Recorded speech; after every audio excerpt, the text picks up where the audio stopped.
আসসালামু আলাইকুম মাইসেলফ আফসান। আমরা যে প্রতিদিন বাংলা কথাগুলো বলি সেগুলোই আমরা কিছু ইংরেজিতে বলি। চলুন শুরু করা যাক।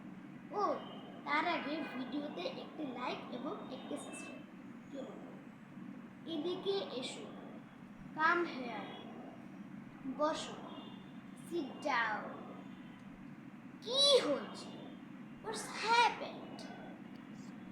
তোমার সমস্যা, হোয়াটস ইউর প্রবলেম?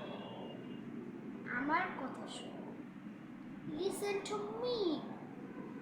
তোমার বাড়ির কাজ করো, ডু ইউর হোমওয়ার্ক। আমাকে সাহায্য করো, হেল্প মি। আবার চেষ্টা করো, ট্রাই অ্যাগেন। তুমি পারবে, ইউ ক্যান ডু। ধন্যবাদ, থ্যাংক ইউ। ভিডিওতে কেমন হয়েছে কমেন্টে জানাবেন। Bye bye.